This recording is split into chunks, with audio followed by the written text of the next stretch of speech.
Many of my clients ask me how to resolve a problem. In recall healing, we pay attention on the problem. Why do I have the disease? Why do I have the conflict? As we discover why we have it, on the way we discover how to get rid of it.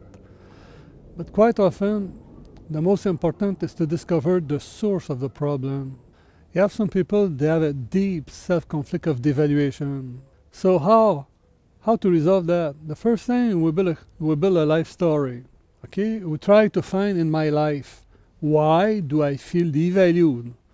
And quite often you feel devalued because of what happened when we were young with dad and mom. And sometimes it started between dad and mom. It started even in the womb. This is why we study the project purpose, the life timeline.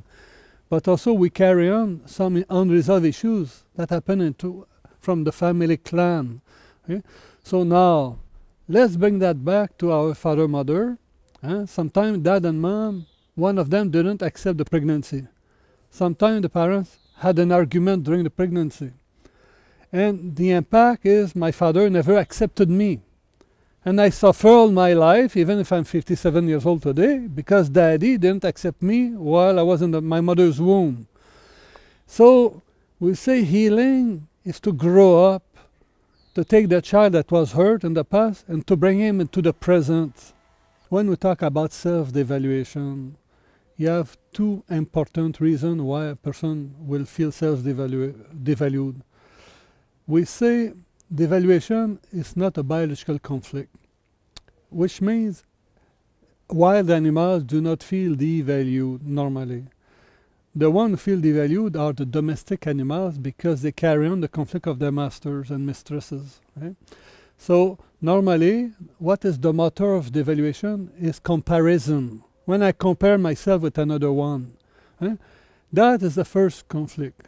I compare myself because, if you imagine that in school, when you have a score for your grade, let's say you will be between 0 and 100%. There's always somebody better than you. There's always somebody less good than you. Right? And then you can choose with who you compare yourself. Do you compare yourself with the better or you compare yourself with the worse? But there's always an element of comparison. And my value depends on the way I perceive myself. Okay? So that's the first thing. The second thing, the worst thing, is the comparison with myself. So today, if I compare myself at 57 with what I was at 25, always I find something in the past that I was better than today. The real motor of devaluation is comparison. I compare myself with what I am today, with what I was in the past. Sometimes I always find that I was better in the past, and sometimes not. Right? But what is interesting is when I compare myself with the moment I was better than today, it's easy to feel devalued, because as soon as I find somebody that I consider better than me, I judge myself. Right? So how can I resolve the conflict of devaluation? If the best way to overcome comparison is to give the best of what I am every day. So which means that today I try to be excellent to myself. Today I try to give the best of what I am. Yes, but today I will have 2 out of 10. It's the best I can do today. I'm excellent to myself today, 2 out of 10. I love myself, whatever happens. Tomorrow I have 9 out of 10. I love myself the same way because tomorrow I gave the best of myself and I have 9 out of 10. So it doesn't depend on the score. It depends on the work that I provide and the intensity I put in my work. But it's a little bit like a child. Many parents, when they have their children, they look at the score of the children, and because the child has 6 out of 10, they let the child believe that they don't love the child anymore. And when the child has 9 out of 10, now the child understands that he has more value because he has 9 out of 10. Yeah, but the good parent says the one that you have 6 or 9, I don't give a shit. I appreciate the work you do, but whatever score you have, darling, it's you I love. And it's not what we have learned from our parents. We have learned that the love depended of the score that we provided. Okay? So you have some children, they have 95%. And the parents look at that and they say, what about the 5 missing percentage? What does that mean? That means we learn from our parents that whatever we do is never enough. So the boomerang effect is feeling devalued. Okay? So if you have that as a setup as a child, it follows us the rest of our life. Okay? So we need somebody to stop it. And to stop that, we need to change the way we perceive things. And working with the concept of excellence is one good way to overcome it. Okay? Now in recall healing, people ask a lot, how can I resolve a problem? And I told you a little bit earlier, for me in recall healing is why I have the problem. That's enough. But over the last 20 years, I've developed a little document called letting go sheets or suggestion to let go. And in that, there are 2-3 modalities that I like. But by the way, in order to resolve our problem, we need to consider the belief system of an individual. Some people are religious. So why don't they use their faith for that? Okay? So the work with their faith and the connection with God can be very important for them to let go and to overcome certain problems. Some people, they don't have any faith, but they have certain belief in certain structure of the world. Okay? So the therapist, the facilitator has to use everything that makes sense to the clients to help the clients to elaborate a solution. Right? So it's never the therapist that brings the stuff, but that belongs to the therapist to make the clients talk about what he has in his toolbox to resolve his problem. Okay? But there are 2 things that I like very much. Quite often we are ill because we had a different perception, a perception of things that made us ill. And I like very much today to use Ho'oponopono to change the perception. And for example, if I feel terribly devalued regarding my father, regarding my mother, regarding whoever, or regarding myself, I like to say, for example, in Ho'oponopono, you say, whatever I have in me that is causing me to experience this situation, I'm sorry, please forgive me, I love you, thank you.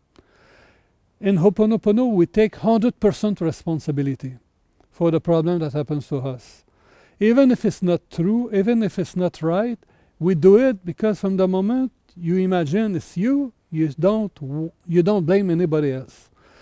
And if you don't blame anybody else and you think it's you, you work with yourself. Right? This is why when you say, whatever memory I have in me that is causing me to experience this problem, I'm sorry, please forgive me, I love you, thank you. What is interesting, remember, we develop an illness or we develop a problem based on our perception. And the automatic brain has just the body that it controls to elaborate a solution. So if I take 100% responsibility and I say, whatever I have in me that is causing me to experience this, and I say, I'm sorry, please forgive me, I love you, thank you, and I insist, I say it, I repeat it a lot, it creates a pressure on the automatic brain. And the brain says, okay, I have enough, I will give you what you want.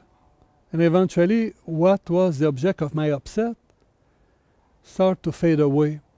Simply because I work on myself regarding changing my perception. And in biology, changing the perception changes everything. This is why for many people, when they do a good Ho'oponopono, their life changes. So that is the first thing that I suggest. What I have noticed is, let's say you have some people, they feel deeply devalued regarding dad, okay? I cannot catch Dad, I feel devalued, I will never be recognized by my father, and I cry, and Dad is dead and I still cry. Okay? Am I going to cry the last 40 years of my life?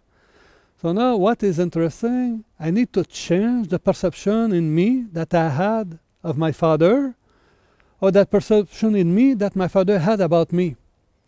So what I suggest, it's a very simple modality, is I put my left hand on my heart, right hand, and I say 10 times to myself, my heart is full of love and understanding. My heart is full of love and understanding.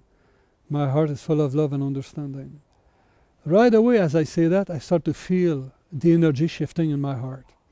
And then I say, my father's heart is full of love and understanding. Even if he's dead, I act like if he's there.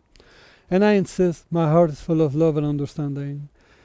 It's like if it creates another pressure on my brain, and my brain downloads inside of me a different perception that I have of my father.